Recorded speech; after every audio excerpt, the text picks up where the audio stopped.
with Quinn Snyder resigning from his head coaching position with the Jazz, where does this leave Donovan Mitchell in the near term future? Can you say rebuild? Because that's exactly what's going to happen. There was already problems this offseason, right when they lost, about Donovan not being happy. Obviously, Rudy made the statement of you got to make the decision between me or Donovan. And now you're talking about your head coach, the coach that has made the playoffs 6 consecutive years, the coach that was a finalist to win Coach of the Year just last season, the coach that led you to the best record in the NBA last season. I mean, I really don't understand what more Snyder is supposed to do because he cannot get on the floor and make shots. Snyder cannot go out there and make buckets for players that are not executing. Kyle and I were literally talking about this before we started recording. He has a six man of the year in Jordan Clarkson, a superstar in Donovan Mitchell, a 3-time defensive player of the year in Rudy Gobert. He has plenty of shot makers off the bench with Bogdanovich and, like I said, Clarkson. But again, it's just a matter of people staying healthy. Mike Conley, since he got that massive extension, has not been available. Rudy Gobert has been on and off with injuries, but again, in the postseason, he's a liability because of his inability to make free throws and not being able to guard the perimeter. It just there's a number of different things, and I think Snyder kind of saw blood in the water, and he was like, you know what? I'm out. I'm not going to sit here and go through a rebuild. There are plenty of other opportunities that he feels maybe he can attain. Maybe he feels he can be better suited for another team. I don't know. I look at it and I say Utah was already kind of questionable this offseason with Donovan potentially wanting to leave. Now that he loses his head coach, I think there's no stopping this rebuild.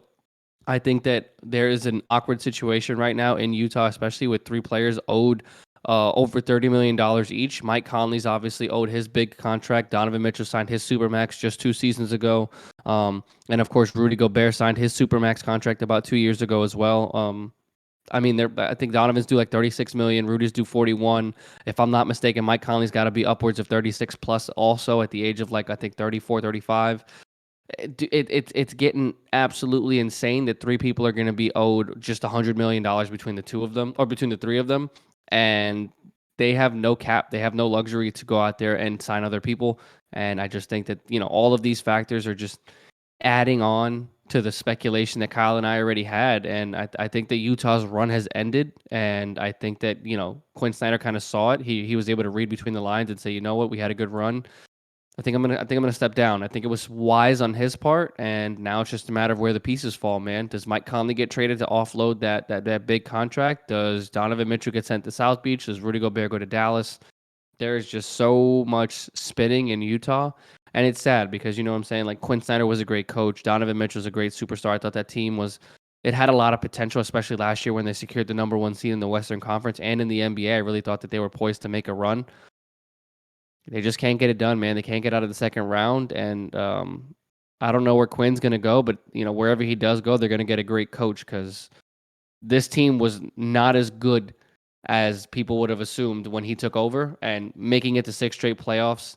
I think that speaks a lot of volume to the kind of character that Quinn had, and I know that Utah is going to be in a state of flux right now for the next couple of months, so we'll see where the dominoes fall. But yeah, no, it's unfortunate to see, but Kyle and I kind of saw this coming. Yeah, and the way that I see it, I think the front office was probably had already come to a conclusion about Quinn Snyder's status, and I think maybe Quinn Snyder just looked at the situation. It's like, you know what, maybe it's better for me to just bow out instead of the Jazz just going out and saying, yeah, we're just gonna straight out fire him. It's unfortunate based on the fact that, like you said, the Jazz as a whole have had great success throughout the regular season. To be able to make the playoffs 6 times in a row in the Western Conference is no easy feat. So the fact that they were able to accomplish that, that's definitely something that Quinn Snyder could look back fondly. But just the amount of playoff ineptitude that this team has had has been so striking. The fact that they can't even make the Western Conference Finals with the roster that they have assembled, with Rudy Gobert, Donovan Mitchell, Jordan Clarkson, who's been sixth man of the year, Joe Ingles, Bogdanovich. I mean, they have a pretty Well, solid Joe group of got players. traded. Don't forget, Joe got traded to Portland when he tore Well, his I ACL. I understand, but Joe was a part of that Oh, run 100%. earlier. Yeah. Like they had like solid pieces to work with. It's just that, man, they just can't get it together. And I think the way that I see it right now, I'm not gonna go as far to say that Donovan's like for sure leaving, but now I'm kind of getting closer where it's almost like 50-50 for me. So the way that I see it with Donovan Mitchell specifically is I have to see how Utah handles their head coaching search from here on out. Obviously, when you lose somebody like Quinn Synder, who has been a solid coach for Utah the last couple seasons, when he's out the door, you have to fill that vacancy with somebody that is going to entice Donovan or at least incentivize him to stay for the long term future. Because if Utah falls short in that manner, then I'm probably going to get to the point where Donovan's out of there. Like Donovan's just going to be sick and tired that the front office can't get it together. And I think with everything just coalescing over the last couple of years, the fact that they've never made it to a Western Conference Finals, they had the number one seed last year, they couldn't get out of the second round. Like this team has solid pieces to work with, yet they just can't find the the plays to make when they need to make them. Guys just don't have the production that they need to at the moment in time that they need to step up. It's just Utah just finds ways to fall short, despite the fact that they have one of the most dynamic players in the NBA, like Donovan Mitchell. And I do think that if Utah screws up this head coaching search and they hire somebody that is just not somebody that could really propel this team moving forward, I think Donovan's going to be out of there. But that's worst case scenario. If the Utah Jazz, hit a home run with a head coaching search, that would definitely, I think, entice Donovan Mitchell to stay, just to at least kind of play this out and see if Utah can, make it to the second round and possibly try to get to the second round. Because when I look at this past season, Utah was a solid team. I mean, they were middle of the pack in the Western Conference this year. It was obviously a step down from last year, but like Kevin said, like there were some injuries on this team. Mike Conley was in and out of the lineup consistently with his lingering injury issues. But getting bounced out of the first round, that's a very tough pill to swallow if you're Utah when you've just had multiple cases of just not getting to a Western Conference Finals when you have the requisite pieces to actually make that happen. And I think, from here on out, you know, Utah's going to have to be, I think they're skating on ice here. Like they're skating on real thin ice when it comes to Donovan's status. So I think all the pressure is on their front office to get this right with Quinn Snyder out of the head coaching spot for Utah.